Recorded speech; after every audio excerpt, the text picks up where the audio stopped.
महापरमहंसाय स्वादित चरण कमल चिन्ह मकरंदाय भक्तजन मानस निवासाय श्री रामचंद्राय नमः।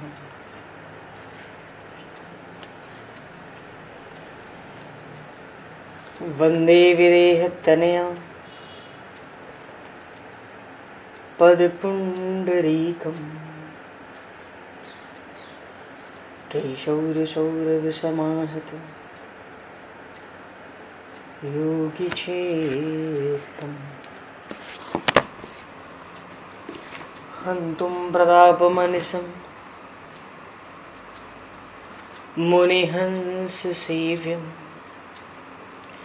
सन्मानशालिपरिपीत परागपुञ्जम्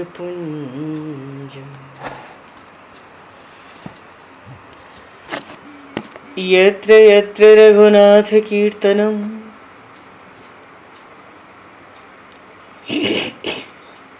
तत्र तत्र कृतमस्तकाञ्जलिं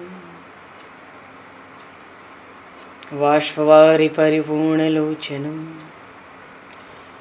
मारुतं नमत राक्षसान्तकं कुन्द इंदुसमदेह उमारमण करुणायन जाहि दीन परनेह करहु कृपा मर्दन मयन।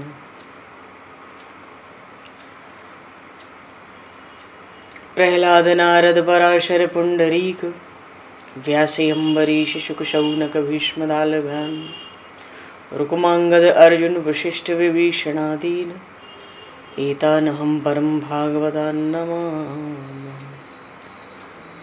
श्री सीतानाथ समारंभां श्री रामानन्दार्य मध्यमाम् अस्मदाचार्य पर्यन्तां वन्दे गुरु परम्पराम्।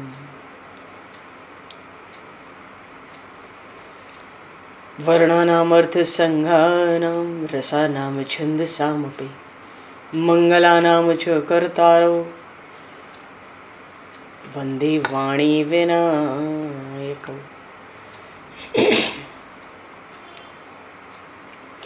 नान्यास्पृहा रघुपते हृदये स्मदीये सत्यं वदामि च भवान् किलान्तरात्मा भक्तिं प्रयक्ष रघुपुङ्गवनर्वरां मे कामादिदोषरहितं कुरु मानसं च।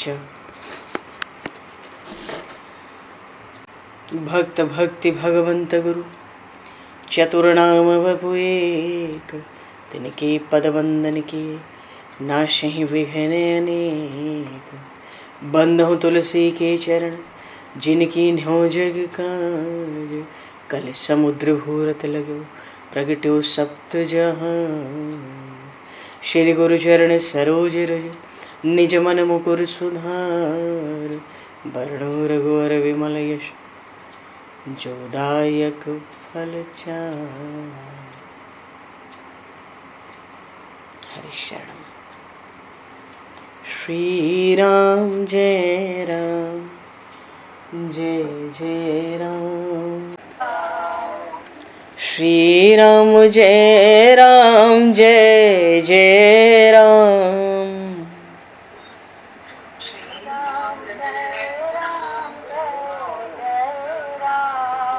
श्री राम जय राम जय जय राम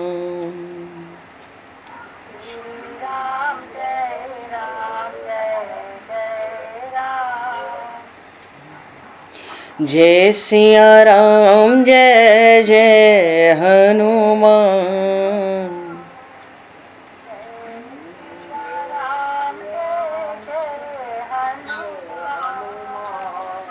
श्री गुरु रामानंद भगवान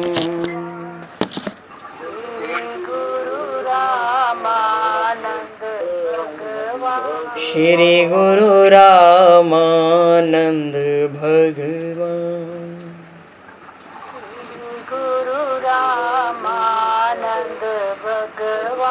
श्री राम जय राम जय जय राम। श्री राम जय जय राम। जय सिया राम जय जय सिया राम। जय सिया राम जय सिया राम। जय सिया राम जय जय सिया राम।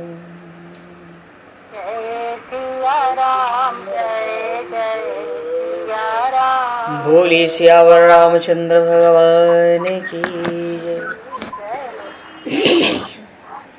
संपूर्ण राम दरबार की जय।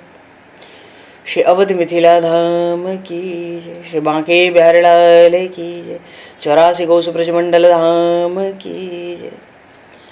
श्री रामचरितमानस जी महाराज की जय। श्रीमन्नाम महाराज की जय। श्री पंडरीनाथ भगवान की जय। कली पावन अवतार गोस्वामी तुलसीदास जी महाराज की जय। सब संतन की जय, सब भक्तन की जय, समस्त वैष्णवन की जय, समस्त पूर्वाचार्य चरणन की जय, समस्त संप्रदाचार्यन की जय। श्री सद्गुरुदेव भगवान की जय। गंगा मैया की जय, जमुना मैया की जय, सरजू मैया की जय, गौ माता की जय, तुलसी माता की जय, पृथ्वी माता की जय, एकाशी महारानी की जय। जय जय श्री सीताराम, जय जय श्री राधेश्याम। नमः पार्वती पते हर हर महादेव। हरिशरणम। अनंत कोटि ब्रह्मांड नायक सर्वेश्वर पूर्ण परात्पर ब्रह्म असंख्य कल्याण गुणगणलय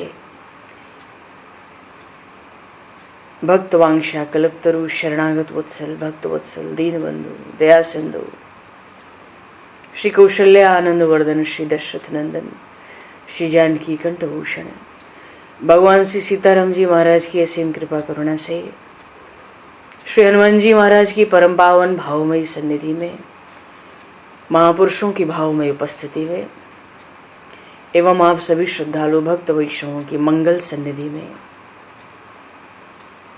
मानव जीवन का सर्वोत्कृष्ट फल भगवत गुणगान भगवत कथा का आनंद हम सभी श्री राम कथा के माध्यम से प्राप्त करने जा रहे हैं।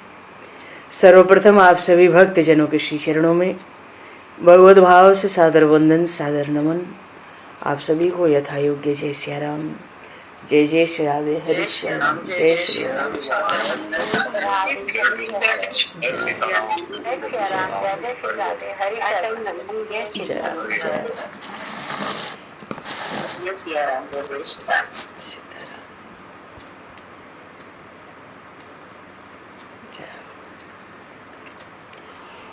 श्री रामचंद्र चरणों मनसा स्मरामि। श्री रामचंद्र चरणों वचसा गृणामि। श्री रामचंद्र चरणों सरसा नमामि। श्री रामचंद्र चरणों शरणं प्रपद्ये। माता रामो मत्पिता रामचंद्रः, स्वामी रामो मत्सखा रामचंद्रः, सर्वस्वं मे रामचंद्रो दयालुर, नान्यम जाने नैव जाने न जाने। मंगलम कौशलेन्द्रस्य महनीय गुणालये चक्रवर्ती तनुजाय सार्वभौमाय मंगलम। रामं रामानुजं सीतां भरतं भरतानुजं सुग्रीवं वायुसूनं च प्रणमामि पुनः पुनः। नमोस्तु रामाय सलक्ष्मणाय दिव्यै च तस्मै जनकात्मजाय। जिस दिन प्रभु पधारे उस दिन माता शबरी घर में ही थी, कुटिया पर ही थी। प्रभु श्री राम का जप करती है, स्मरण करती है, भगवान के नाम स्मरण में तन्मय होती है।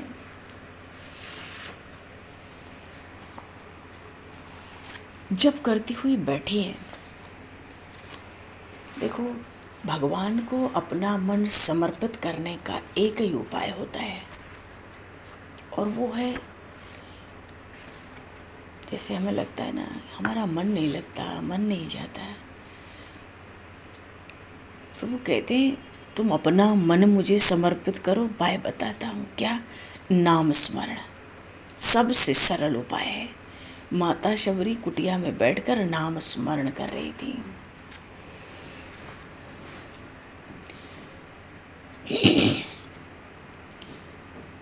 श्री राम श्री राम, गुरु जी ने यही समझा दिया, बस इसी का स्मरण करती। राम राम राम राम भजले मन राम राम, राम राम राम राम भजले मन राम राम। शबरी की आशा है मेरे प्रभु राम राम, शबरी की आशा है मेरे प्रभु राम राम। राम राम राम राम भजले मन राम राम, राम राम राम राम भजले मन राम राम। शबरी की आशा है मेरे प्रभु राम राम, जीवन परिभाषा है मेरे प्रभु राम राम।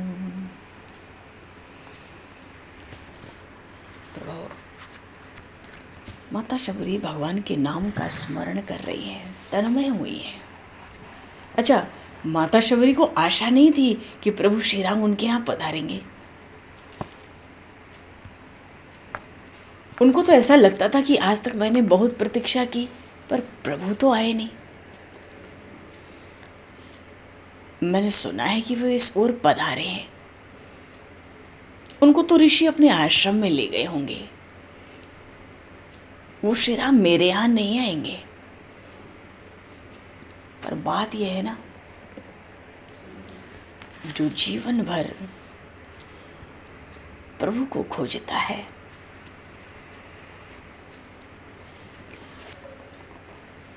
किसी दिन परमात्मा भी तो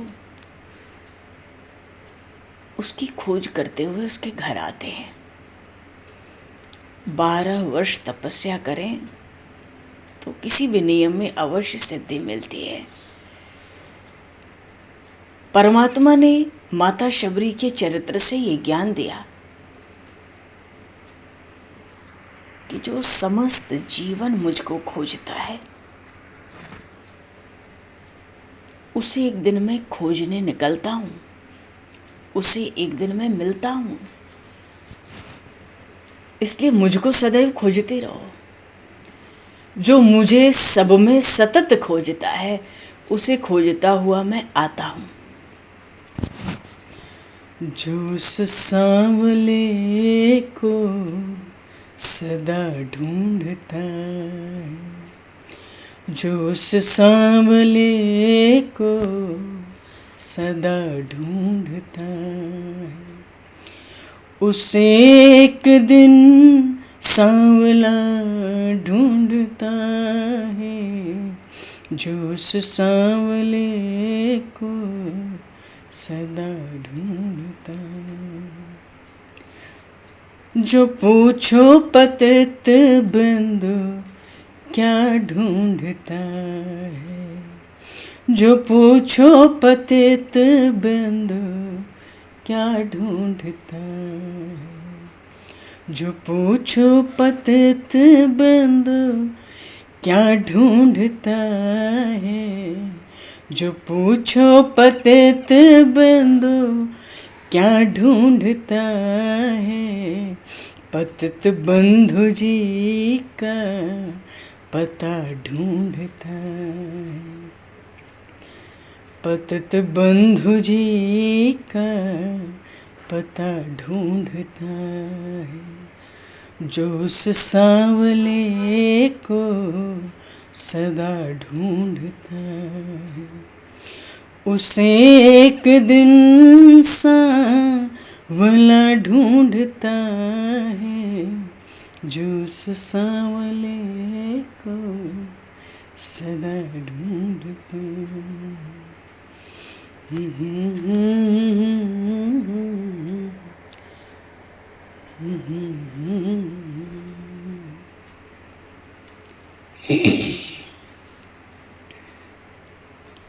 भगवान श्री राम माता शबरी के चरित्र से ज्ञान दे रहे।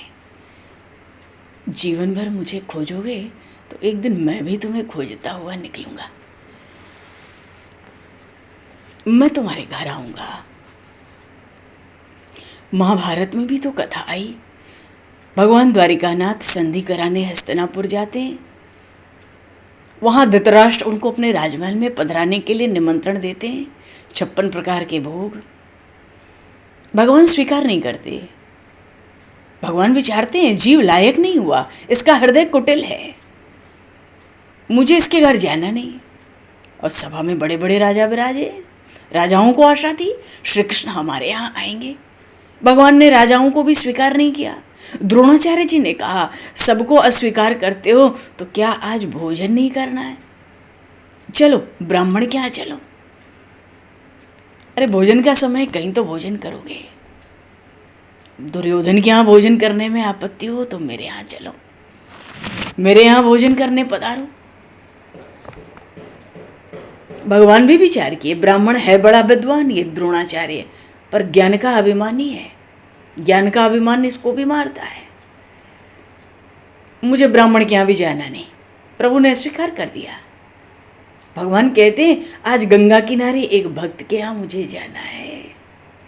सारथी को कहा, विदुर जी की झोपड़ी की ओर रथ ले चलो।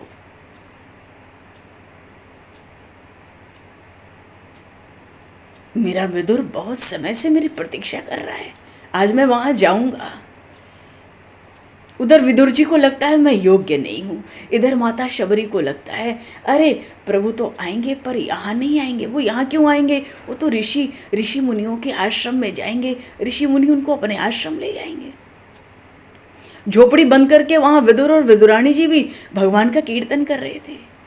खबर नहीं थी जिनका वो कीर्तन कर रहे हैं वे ही आज उनके द्वार पर आकर खड़े हैं। भगवान तो प्रेम को देखते हैं, प्रेम को मानते हैं। सबसे ऊंची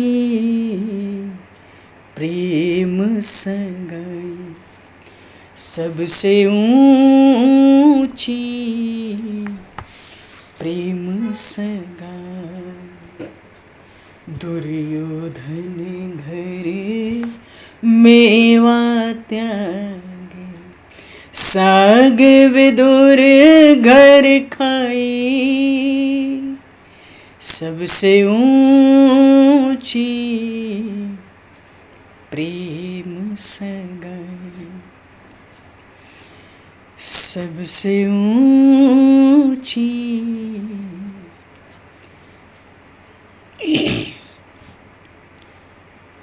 हमारा जीवन पवित्र बनेगा तो भगवान बिना निमंत्रण के भी आएंगे।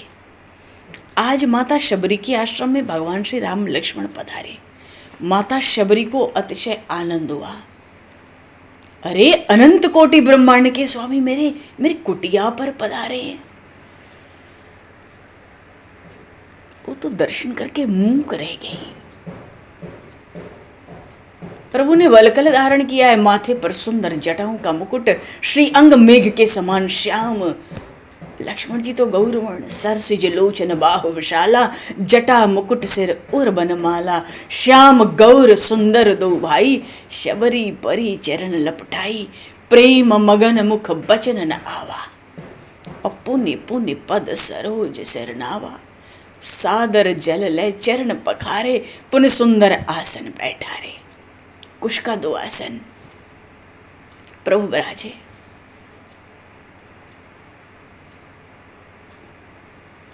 माता तो दर्शन में इतनी तन्मय हो गई, उनकी आंखें प्रेम के अश्रुओं से भर आई। अच्छा, भगवान का दर्शन करते करते आंखों में आंसू आवे और प्रभु का स्वरूप भी बराबर ना दिखे, उस दिन ही बराबर दर्शन होते हैं। सही दर्शन तो तभी होते हैं।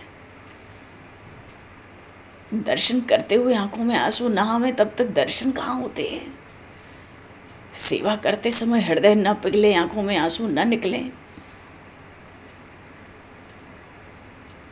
तो मजा नहीं है। काय बात की सेवा, वो सेवा पूर्ण नहीं है। माता शबरी प्रभु के सम्मुख विराजी हुई थी।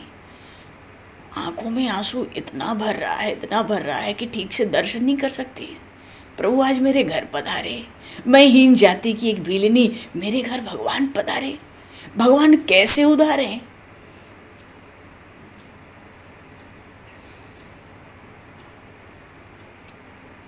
इनका मैं क्या स्वागत करूं, क्या अर्पण करूं? बिन बिन के सुंदर बेर रख रखे थे, चख चख के और रख रखे थे। मीठे, खूब मीठे होने चाहिए, अमृत से भी मधुर होने चाहिए, 1000 गुना मधुर अमृत से। निवेदन कर दिए जूठे बेर, बार बार वंदना करती है, यही विधि स्तुति करो तुम्हारी। अधम जाति में जड़मत भारी, अधम ते अधम अधम अत नारी, तिन मह मति मंद अघारी। हे प्रभु, मैं तो हीन जाति की हूँ, अधम हूँ, मुझे कुछ भी आता नहीं, मुझे कोई ज्ञान नहीं, बस मैं पूरे दिन राम राम रटती हूँ। हे नाथ, आपने मुझे अपनाया, मैं आज कृतार्थ हो गई, मेरी दूसरी कोई इच्छा नहीं। बहुत वर्षों से एक ही संकल्प है, श्री राम आवेंगे, श्री राम आएंगे, मैं उन्हें अपनी आंखों से निहारूंगी। राम राम रटते रटते बीते रे उमरिया, राम राम रटते रटते बीते रे उमरिया, राम राम रटते रटते, राम राम रटते रटते। और आज ऐसा सुंदर दर्शन भगवान का, सरसिज लोचन बाहु विशाला, जटा मुकुट सिर उर बनमाला। प्रभु प्रत्यक्ष विराज रहे हैं। माता शबरी का मनोरथ पूर्ण हुआ, प्रभु श्री राम आए, उनको यही मनोरथ था, मेरे राम आएंगे, मैं दर्शन करूंगी। अच्छा, वेदों में ऐसा वर्णन आया कि ईश्वर को भूख लगती नहीं, प्यास लगती नहीं, परमात्मा तो निष्काम है। द्वौ सुपर्णा सयुजा सखाया, समानम वृक्षम परिसस्व जाते, तयोरन्यः पिप्पलम स्वाद वन्त्यन शन्योन अभिचाकशीति। भैया, संसार का वृक्ष है, 2 पक्षी बैठे हैं, संसार तो वृक्ष ही है ना। अश्वत्थमेनम सुविरूढ़ मूलम, गीता जी में आया, भगवान ने कहा संसार तो अश्वत्थ वृक्ष है। तो संसार रूपी वृक्ष पर 2 पक्षी बैठते हैं, जीव और शिव। तो जीव रूपी जो पक्षी है वो तो विषय का सुख चाहता है, सो उस वृक्ष का फल खाता है जो विषय सुख है, पर दुखी बहुत है। चाहता तो सुख है पर दुखी है। और जो उस वृक्ष पर शिवरूपी पक्षी बैठा है वो परमात्मा फल खाता नहीं, वो तो केवल देखता है कि ये जीव क्या कर रहा है। परमात्मा खाता नहीं, भगवान को जगत खिलाता है। पर जहाँ भाव हो, अच्छा कहें तो भगवान संसार को खिलाते हैं, संसार का पोषण करते हैं, भगवान विश्वम्बर हैं। अरे भगवान को भूख लग जाए तो फिर जगत में क्या बाकी रहेगा? भगवान खाते नहीं, वेदों में आया, पर वो खाते नहीं। ज्ञानी लोग मानते हैं परमात्मा निर्गुण निराकार है, वे कुछ खाते नहीं। ब्रह्म खाता नहीं, ब्रह्म बोलता नहीं, ब्रह्म चलता नहीं, आता नहीं, जाता नहीं। जो ज्ञानी ऐसा कहते हैं कि परमात्मा खाता नहीं, उनको स्वयं को तो खाना ही पड़ता है। भगवान भी कहते हैं इन ज्ञानियों के घर में रह के मुझे नित्य ही एकादशी करनी पड़ती है मानो, क्योंकि ज्ञानी पुरुष अपने पेट की तो पूजा करते हैं और मुझे भूखा रखते हैं। पर परमात्मा खाते नहीं। वेदांत का ये सिद्धांत दिव्य है, पर प्रभु कभी कभी खाते हैं, ये भी सच है। वेदांत का सिद्धांत कोई खोटा थोड़ी है। ठीक है, ईश्वर नित्य तृप्त है, सत्य है। ईश्वर नित्य आनंद स्वरूप है, ये सत्य है। पर उसी आनंद में भगवान को भी भक्त का प्रेम देखकर खाने की इच्छा होती है। भगवान का ये सिद्धांत भी सत्य है, भागवत का ये सिद्धांत भी सत्य है। ईश्वर तृप्त हैं, विश्वम्बर हैं, पर किसी भक्त के हृदय में अत्यंत प्रेम प्रकट हो जाए, उस समय निष्काम भी सकाम बन जाता है। उसी समय भगवान आरोग्य हैं। भगवान निष्काम है, वो ईश्वर निष्काम है, पर शबरी जैसा प्रेम हृदय में प्रकट हुए तो वो प्रेम निष्काम ईश्वर को सकाम बना देता है। आज भगवान श्री राम को भूख लगी, माता शबरी का मनोरथ था, प्रभु राम आएंगे, आरोगेंगे, मैं इन आंखों से उनको देखूंगी, ये मनोरथ था। इसलिए भगवान को भूख लगी, माँ मैं भूखा हूँ, मुझे कुछ दो। वो तो भगवान की रूप माधुरी में ही मगन है। सरसिज लोचन बाव, भगवान की रूप माधुरी ऐसी किसको न बावरी कर दे, कौन होश में रहे दर्शन करके।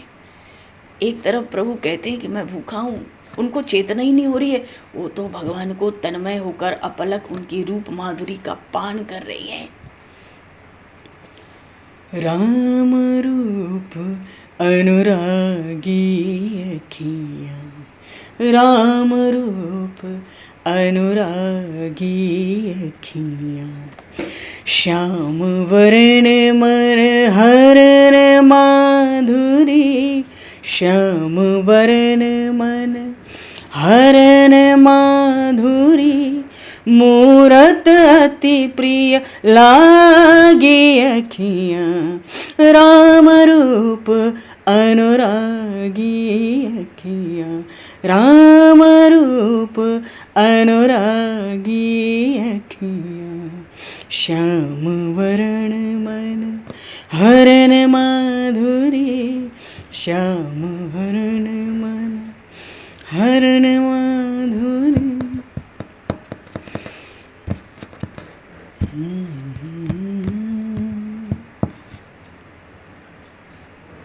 प्रभु की रूप माधुरी का जादू माता शबरी पर चला है। प्रभु कहते माता भूख लगी है। परमात्मा श्री राम सर्वतंत्र स्वतंत्र होने पर भी प्रेम परतंत्र हैं। कल भी माता शबरी का यह प्रसंग हुआ, पर आज बात यह है, इस प्रसंग में माता शबरी के चरित्र से शिक्षा क्या मिल रही है, भगवान उपदेश क्या देना चाहते हैं, प्रभु कौन सी मर्यादा को स्थापित करना चाहते हैं। जगत को माता शबरी की भक्ति की महिमा को किस तरह प्रकट करना चाहते हैं। सर्वतंत्र स्वतंत्र हैं, पर प्रेम से परतंत्र हैं, प्रेम के अधीन हैं। जीव तो भगवान को पूर्ण प्रेम देता नहीं, इसलिए भगवान भी दूर रहते हैं। भगवान तो 16 आना, पूरा 16 आना प्रेम मांगते हैं। तो जब वो 16 आना प्रेम मिल जाता है तो वो परमात्मा परतंत्र बनता है। और भगवान से प्रेम करने के लिए बहुत कुछ विशेष मेहनत मशक्कत तो नहीं कही गई है। परमात्मा के साथ प्रेम करना हो तो जगत के पदार्थों के साथ का प्रेम छोड़ना पड़ता है, ये पहला काम है। संसार का सुख, संसार की आसक्ति ये छोड़नी पड़ती है, तब भगवान के साथ प्रेम होता है। जब जीव जगत के पदार्थों के साथ प्रेम छोड़ता है, भगवान को प्रसन्न करने के लिए शुद्ध प्रेम की आवश्यकता है। ज्ञान इत्यादि की जो महानता है वो तो ओछी है, शब्द ज्ञान की आवश्यकता नहीं है। ये शब्द ज्ञान तो अनेक बार भक्ति में विघ्न करता है। ये तो भक्ति प्रेम, शास्त्र कहते ही उसको है, शास्ति इति शास्त्र, हित का, हमारे कल्याण का, मंगल का जो शासन करे वो शास्त्र है। क्या करना है क्या नहीं करना है, इसका निर्णय हमें शास्त्र से पूछकर करना है। हमारे ग्रंथों में कहीं ये तो नहीं लिखा कि भाई किसी को धोखा दो, कहीं नहीं लिखा। समाज को सन्मार्ग बताने के लिए ऋषियों ने बहुत दुख सहन करके हमारे लिए इन ग्रंथों की रचना की है। अपने सिर पर इन ऋषियों का बड़ा ऋण है। ऋषियों ने हमको ज्ञान दिया है। हम भगवान को जो कुछ अर्पण करते हैं उसको भगवान आरोगते हैं, ये बात सत्य है। पर जहाँ अतिशय प्रेम होता है वहाँ पर भगवान प्रत्यक्ष आरोगते हैं। जहाँ प्रेम होता है वहाँ मांग कर भी खाते हैं। प्रेम होने पर तो कन्हैया भी कहता है कि तू मेरे लिए माखन ले आ। गोपियों के माखन में मिठास था या गोपियों के प्रेम में? अरे जो प्रभु, जो ईश्वर जगत को खिलाते हैं, विश्वम्भर कहलाते हैं, वो गोपियों से मांगकर माखन खाता है।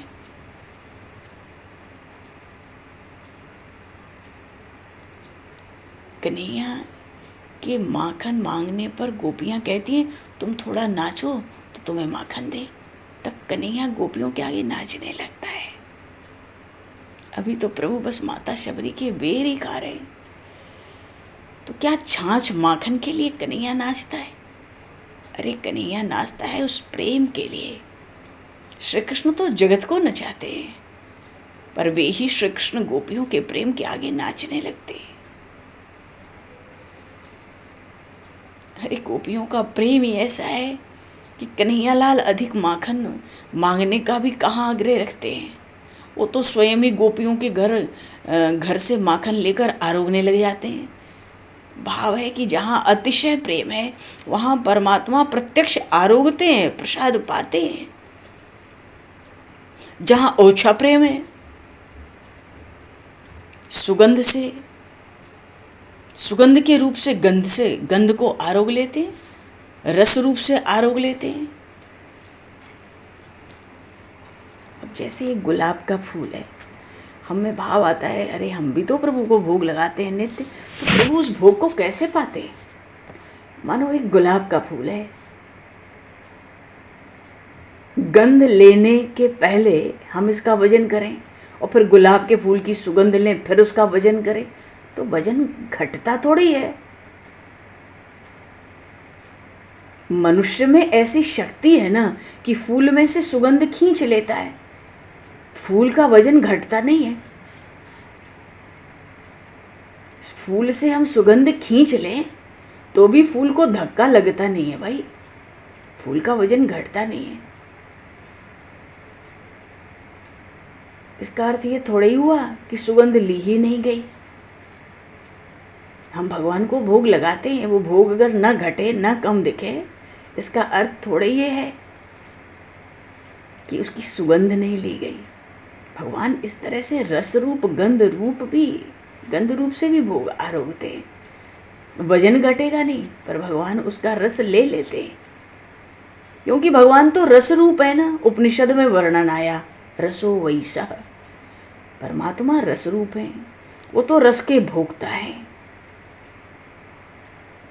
हम बहुत से भगवान को भोग लगाते हैं, खूब सामग्री का भोग लगाते हैं, अर्पण करते हैं, उसमें से दिव्य रस को भगवान ग्रहण कर लेते हैं। जैसे मनुष्य फूल में से सुगंध खींच लेता है, फूल का वजन नहीं घटता, वैसे ही परमात्मा भोग का रस खींच लेते हैं, वजन नहीं कम होता, मानो देखने में वो उतना ही बना रहता है।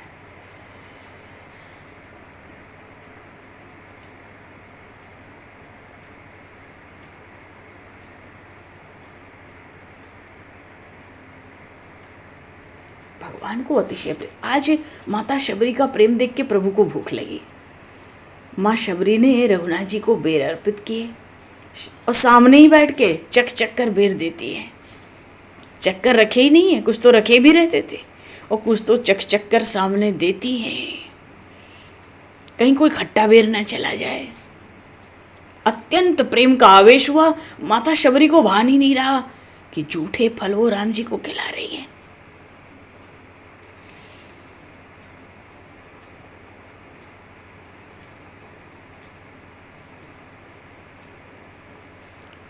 दो 252 वैष्णव वार्ता में संत पद्मनाभ दास जी की कथा आती है।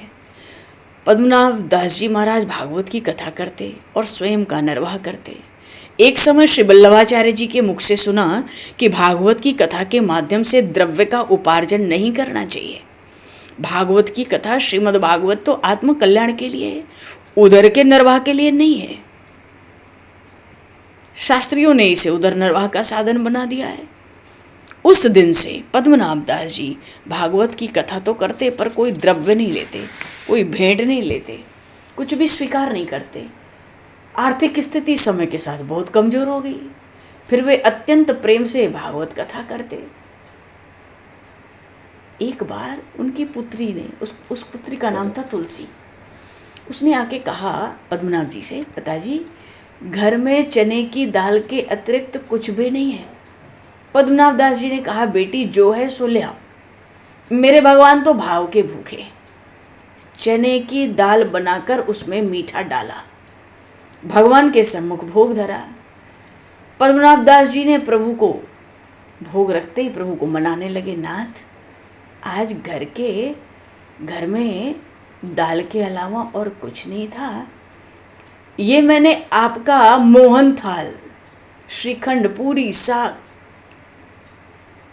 आदि आदि ये भोग पधराया है, आप ऐसा मान लो। क्योंकि चने की दाल थी और मीठा डाल दिया तो मोहन थाल तो हो गया। कहते श्रीखंड, पूरी, साग, रबड़ी, मलाई, सब यही समझो मैंने सब पधरा दिया। तो तब चने की दाल में से जब भगवान को भोग लगाया ना, भगवान जब भोग आरोग लिए तो उसी चने के दाल में से मोहन थाल, श्रीखंड की सुगंध आने लगी। क्योंकि प्रभु ने चने की दाल 56 भोग के भाव से आरोग ली। भगवान ये देखते नहीं कि मुझे क्या देता है, प्रभु तो ये देखते हैं कि किस भाव से देता है। भगवान श्री राम बेर को देखते नहीं कि माता शबरी चक चक कर जूठे बेर देती है। प्रभु शबरी के शरीर को देखते नहीं, उनके हृदय को, भाव को देखते हैं। माता शबरी का शरीर दुर्बल है, शरीर सुंदर भी नहीं है, कपड़े भी मैले हैं, पर हृदय बहुत निर्मल है, हृदय बहुत शुद्ध है। इस अरण्य कांड में 2 कथाएं हैं, माता शबरी की कथा है और शूर्पणखा की भी कथा है। शूर्पणखा सुंदर कपड़े करती है, श्रृंगार धारण करती है, राम जी के पास आती है, राम जी ने उस पर दृष्टि नहीं डाली। तो इस संसार में शूर्पणखा तो मिलती ही है, यही वासना है, और माता शबरी भी मिलती है। शूर्पणखा काम है तो माता शबरी प्रेम है। शूर्पणखा के साथ प्रभु थोड़ा बोले, ऐसा रामायण में लिखा है, भले ही बोले पर राम जी ने उस पर दृष्टि नहीं डाली। जबकि शबरी माता प्रेम से फल देती हैं और राम जी उसको प्रत्यक्ष बैठ के आरोगते हैं, दृष्टि भी देते हैं, भोग भी आरोगते हैं। भगवान ने माता शबरी के बेरों की अत्यंत प्रशंसा की।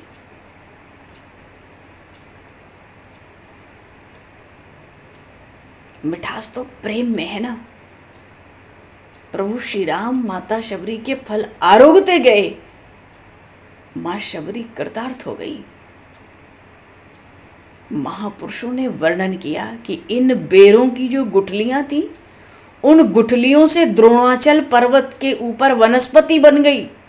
लंका में जब युद्ध हुआ, लक्ष्मण जी महाराज को शक्ति लगी, घायल हुए, तो इसी वनस्पति ने उनको जीवन दान दिया था।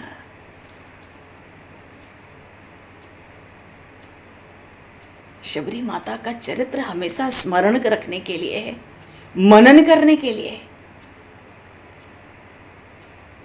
कथा में एकाध सिद्धांत तो नित्य ही साथ हमारे जाना चाहिए।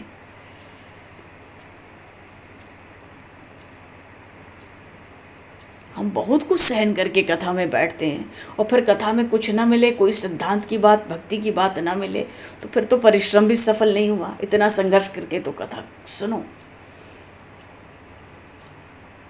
कथा कैसे सुन? एक गृहस्थ था, उसका नियम था भागवत की कथा रोज सुनना है। ब्राह्मण रोज कथा कहने आते, 12 वर्ष से ऐसे ही चल रहा था। एक दिन सेठ को बाहर जाना था, उसने ब्राह्मण से पूछा, मुझे तो कल कथा मैं नहीं सुन पाऊंगा, मेरे नियम का क्या होगा, मुझे बाहर जाना है। ब्राह्मण ने कहा, चलो तुम्हारे बदले कल तुम्हारा पुत्र कथा सुन लेगा तो भी चलेगा। वो जो गृहस्थ था सेठ, उसने कहा, अरे भाई तुम कथा में वैराग्य और प्रेम की बात करते हो, अभी से ऐसी बात अगर मेरा पुत्र सुन लेगा, कहीं पढ़ना लिखना छोड़ दे तो क्या होगा, कथा सुन के कहीं संसार से उसको वैराग्य हो गया तो क्या होगा। तुम ज्ञान वैराग्य की बात करते हो, भक्ति प्रेम की बात करते हो। ब्राह्मण ने कहा, अरे जब तुम 12 वर्ष से कथा सुन रहे हो, तुमको वैराग्य नहीं आया, तो एक दिन की कथा सुनने से पुत्र को कैसे वैराग्य आ जाएगा। तो जो गृहस्थ सेठ था वो भी कम नहीं, एक तो पंडित जी ने थोड़ा सा व्यंग किया ही इतना कह के कि तुम 12 वर्ष से सुन रहे, तुमको तो वैराग्य हुआ नहीं, पुत्र को कैसे होगा, क्यों घबराते हो। तो गृहस्थ सेठ भी कम थोड़ा ही था। वो कहता है पंडित जी से, ब्राह्मण से कहता है कथावाचक जी से कि महाराज लड़का तो कच्ची उम्र का है, उसकी बुद्धि अभी कच्ची है, कथा सुनने में उसकी बुद्धि पलट जाएगी तो मेरे काम धंधे का घर का क्या होगा। मैं तो पक्की बुद्धि वाला हूँ, रोज कथा सुनने पर भी मैं मन की बात नहीं छोड़ता। आप कितनी भी कथा सुना लो, यहाँ कुछ होने वाला नहीं है। तो भैया ऐसे कथा नहीं सुननी है, कथा सुनकर मन की गांठ छोड़नी है। बहुत जानने की अपेक्षा ये बढ़िया है कि जो जाना हुआ है उसको जीवन में हम उतार लें, उसी का प्रयत्न करें। माता शबरी की कथा दिव्य है। माता शबरी की तो कथा ऐसी है कि अंधश्रद्धा हो तो भी भगवान की सेवा पूजा करनी चाहिए। हमको नियम लेना चाहिए, हम तो नित्य ही नियमित रूप से भगवान की सेवा पूजा ध्यान जप करेंगे और धीरे धीरे मन शुद्ध होगा, अनुभव होता है। माँ शबरी का कैसा प्रेम है, कैसी निष्ठा है। तो मुझको प्रभु से कुछ मांगना नहीं, मेरे राम आरोगेंगे, वही मुझे आंखों से निहारना है।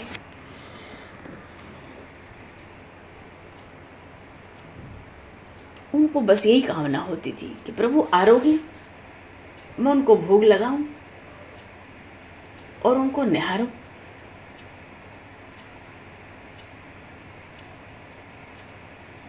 मेरे जन्मों के सारे पाप कट जाएंगे, राम आएंगे। मेरी जिंदगी के सारे दुख मिट जाएंगे, राम आएंगे। राम आएंगे, आएंगे, राम आएंगे। राम आएंगे, आएंगे, राम आएंगे। मेरी कुटिया के भाग आज जाग जाएंगे, राम आएंगे। मैं तो रुचि रुचि भोग लगाऊं, मैं तो रुचि रुचि भोग। बार बार यही कामना रही, प्रभु आवे, मैं उनको भोग लगाऊं और प्रभु मेरे समक्ष भोग आरोगे, मैं उनका दर्शन करूं। रामायण में माता शबरी का चरित्र अतिशय दिव्य है। माँ शबरी के घर में श्री रघुनाथ जी विराजे हुए थे। माँ शबरी स्तुति करती हैं, तव संदर्शनम राम गुरुणामपि में नहीं, योषिन मूढ़ प्रमेयात्मन हीना जात समुद्भवा।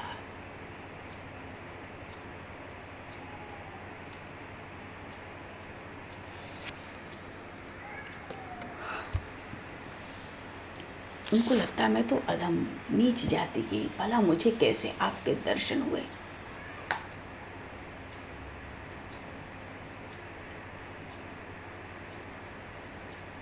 समस्त वेदों का ज्ञान हो और शास्त्र विद्या मुखस्त हो तो क्या हुआ, सुंदर गद्य पद्य रचना करने में हम समर्थ हैं तो इससे क्या।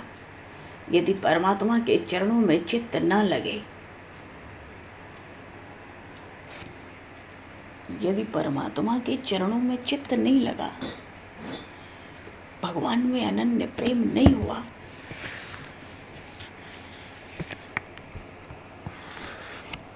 भक्ति का रस नहीं मिला, तो इन सब का क्या प्रयोजन है, इस ज्ञान का क्या अर्थ है। अरे भगवान में जब तक प्रेम न हो तब तक सब व्यर्थ है।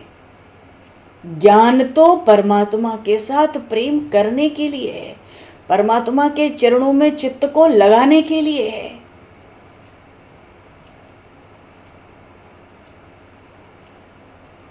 नाथ चरणों से तुम्हारे मन जुदा मेरा न हो, कोई पल सन हो जिसो में मनन तेरा न हो। नाथ चरणों से तुम्हारे मन जुदा मेरा न हो।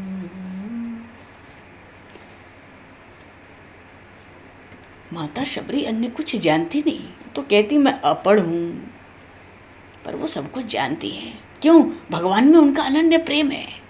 आज बड़े बड़े ऋषियों के आश्रम में प्रभु नहीं पधारे, माँ शबरी कृतार्थ किया, माँ शबरी को प्रभु ने कृतार्थ किया। माता कहती है नाथ आपने बहुत कृपा की। भगवान कहते हैं, भगवान शबरी जी से कहते हैं मुझे प्रसन्न करने के लिए बहुत विद्वत्ता की आवश्यकता नहीं है। मुझे प्रसन्न करने के लिए ब्राह्मण के घर जन्म लेना पड़े ऐसा नहीं है। चाहे जिस जाति का हो उसे भक्ति करने का अधिकार है। यज्ञ करने का अधिकार सबको नहीं है, गायत्री का अधिकार सबको नहीं है, वेदों के अध्ययन का अधिकार सब किसी को नहीं है, पर भगवान की भक्ति, प्रभु की भक्ति करने का सबका अधिकार है। प्रभु की भक्ति में सर्वाधिकार है। यज्ञ करें तो खूब धन चाहिए, यज्ञ करने वाले का कुल भी श्रेष्ठ होना चाहिए। कोई विधुर हो अथवा कोई विधवा हो वो यज्ञ नहीं कर सकते। यज्ञ के लिए देश काल की अन्य मर्यादा भी तो बताई गई है। वेद मंत्रों का भी तो अधिकार सबको नहीं है। मंत्रों के उच्चारण में या पाठ में भूल हो तो अनिष्ट हो जाता है।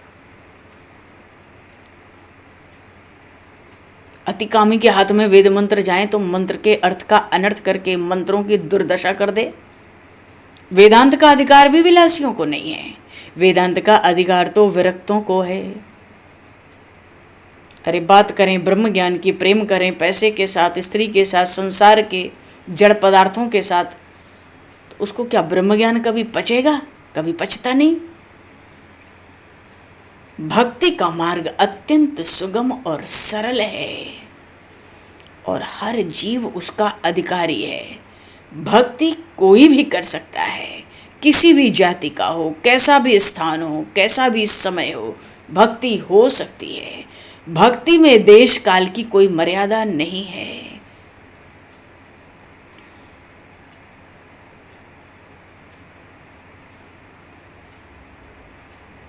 अब भाई रोज कोई कहे भगवान के साथ प्रेम करो प्रेम करो, अरे प्रेम जगे तब तो प्रेम करें। प्रेम कैसे जगे? उसका भी तो कुछ उपाय हो। देखो पहला उपाय तो यही है, पहले हम इसका स्मरण करें कि जीव मात्र के ऊपर भगवान के अनेक उपकार हैं। जीव उपकार भूल जाता है।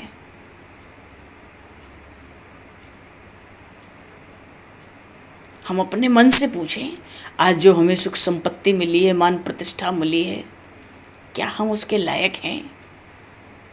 मैंने आँखों से बहुत से पाप किए हैं, फिर भी भगवान ने यह सब मुझको दिया है। जरा हम विचारें कि हमारे कर्मों से क्या होता था। अरे भगवान हमारे कर्मों को भूलकर हम पर उपकार करते हैं, कृपा करते हैं। हमें भगवान के उपकार नहीं भूलने। भगवान के उपकारों का स्मरण कर करके ब्रह्मज्ञानियों को समाधि लग जाती है। ये बात एकादश स्कंद में भगवान ने उद्धव जी से कही। ब्रह्मा जी के समान लंबी आयु मिल जाए तो भी भगवान के उपकारों को गा नहीं सकते। जीवन में दुख आ जाए तो वो भी प्रभु की कृपा माननी चाहिए। अरे प्रतिकूल परिस्थिति में तो भक्त भगवान का अनुग्रह ही देखते हैं। वो तो ऐसा मानते मेरे पाप तो बहुत हैं, पर पापों के बदले में प्रभु ने सजा बहुत कम दी है। अगर हमारे पापों के बदले भगवान सजा देने लगे तो हमें खाने को भी ना मिले। वो प्रभु बड़े दयालु, बड़े कृपालु हैं। और प्रेम करना मनुष्य को आता है। हम ये नहीं कह सकते कि हमें प्रेम करना नहीं आता। घर में सबके साथ हम प्रेम करते हैं, स्त्री के साथ, पुत्र के साथ, माता पिता के साथ, मित्रों के साथ, और चाहे जितना दुख रहे, दुख मिले उसको सहते रहते हैं, पर प्रेम करना आता है। कभी कपड़ों में प्रेम करते हैं, कभी पैसों में, कभी घर में। मनुष्य को प्रेम करना आता है। जगत का तिरस्कार नहीं करना है, पर जगत बहुत प्रेम करने लायक थोड़ा ही है, तभी तो हम दुख के भागी हैं। अगर हम सुख की कामना न किए होते तो आज कोई दुख होता क्या?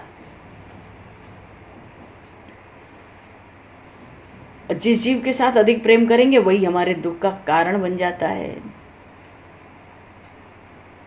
कितना भी समय लुटा दो, सब लुटा दो, पर बात यह है मनुष्य का शरीर प्रेम करने लायक नहीं है। कब कहाँ धोखा देगा पता नहीं है। संसार का संबंधी कच्चा कहा, इसलिए जीवन भर कोई प्रेम के बदले प्रेम निभा भी ले तो एक दिन तो छोड़कर जाना ही है। संयोग का वियोग निश्चित है, संचित का क्षय अनिवार्य है। संयोग बना ही है वियोग के लिए। जगत में जो प्रत्येक पदार्थ हैं, इनका जो हमें संयोग आज है, जिसमें हम बड़े प्रसन्न हैं, ये संयोग है ही वियोग के लिए। माता शबरी ने भगवान के साथ प्रेम किया, प्रभु का आकर्षण हुआ। भगवान के भक्त प्रेम की डोर से भगवान को बांध लेते हैं और फिर भगवान भी उस बंधन को छोड़ नहीं पाते। भगवान कहते हैं वो सामर्थ्य मुझ में नहीं है कि मैं इस बंधन को छोड़ सकूं।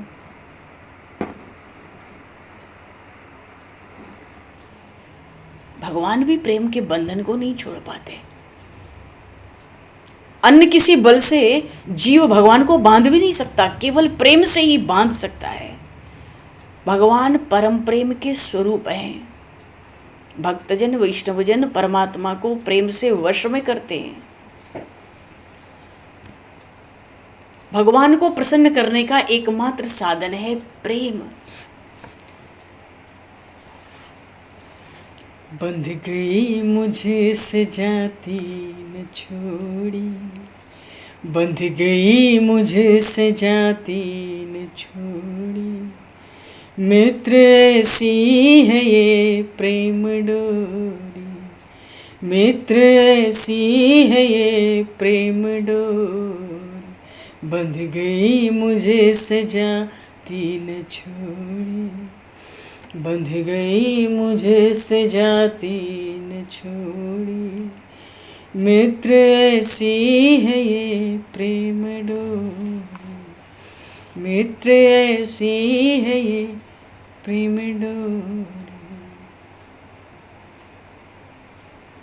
अंतर्यामी भगवान ने उन माता शबरी के हृदय का अत्यंत शुद्ध प्रेम समझकर उन जूठे जूठे बेरों के स्वाद की बड़ी प्रशंसा की और उनका भोजन किया। प्रभु किसी की जाति का विचार नहीं करते। वे श्री हरि तो युग युग से मानो सदा से ही भक्ति भाव का ही आदर करते आए हैं। माता शबरी ने दंडवत प्रणाम करके भगवान श्री राम के चरणों पर ही न्योछावर हो गई हैं। बोलिए श्री माता शबरी की जय। आगे का जो प्रसंग है, भगवान ने माता शबरी को नवधा भक्ति का उपदेश दिया, भक्ति के 9 साधनों का उपदेश दिया है। गोस्वामी जी ने श्री रामचरितमानस में बड़ा सुंदर वर्णन किया है उसका। भगवान ने माता शबरी से कहा कि मेरी भक्ति करने के लिए बहुत ज्ञानवान होने की आवश्यकता नहीं है, ब्राह्मण के घर जन्म लेने की आवश्यकता नहीं है। भक्ति में तो प्रेम मुख्य है। प्रभु में प्रेम जागृत करने के लिए भगवान श्री राम ने माता शबरी को भक्ति के 9 साधन बताए। मनुष्य इन साधनों को करे तो प्रभु में प्रेम जागता है। और उसमें पहला साधन बताया सत्संग। जो भगवान में प्रेम करते हैं उनका तुम संग करो। साधनम प्रथमम स्मृतम।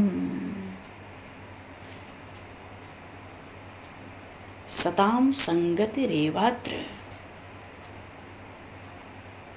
भगवान के प्रेमी वैष्णव भक्तों का सत्संग करो, विलासी लोगों का संग मत करो। विलासी लोगों का संग बुद्धि को बिगाड़ने वाला है। प्रथम भगत संतन कर संगा, दूसरे रत मम कथा प्रसंगा।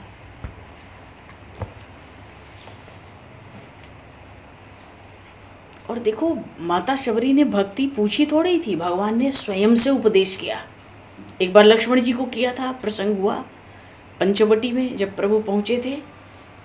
लक्ष्मण जी तो अनुरक्त भक्त हैं, गृहस्थ भक्त हैं, पर माता शबरी विरक्त भक्त हैं। इनको नवधा भक्ति का भगवान ने स्वतः उपदेश किया। नवदा भक्ति कहूँ तो ही पाही, सावधान सुन धर्म न माही। प्रथम भगति सन तन कर संगा, दूसरी रत मम कथा प्रसंगा। प्रथम भगत सन तन कर संगा, दूसरी मम कथा प्रसंगा। जय जय सिया राम, जय जय जय सिया राम, जय जय सिया राम, जय जय जय सिया राम, जय जय सिया राम, जय जय जय सिया राम, जय जय सिया राम, जय जय सिया राम। प्रथम भगत सन तन कर संगा, दूसरे रत मम कथा प्रसंगा। प्रथम भगत सन तन कर संगा, दूसरी रत मम कथा प्रसंगा।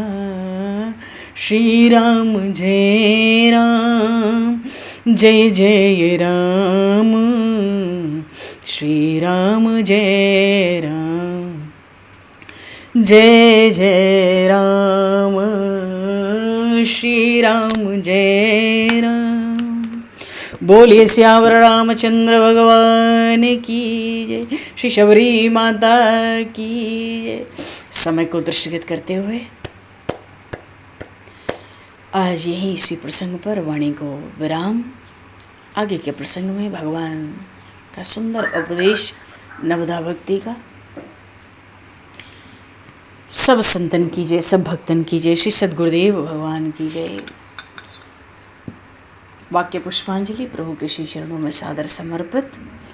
आप सभी को भी यथायोग्य जय सिया राम, जय जय श्री राधे, हरिश शरणम, जय श्री हनुमान जी। दो पल भगवान का नाम कीर्तन करके वाणी को विराम। सीताराम जय सीताराम, सीताराम जय सीताराम, सीताराम जय सीताराम, सीताराम जय सीताराम।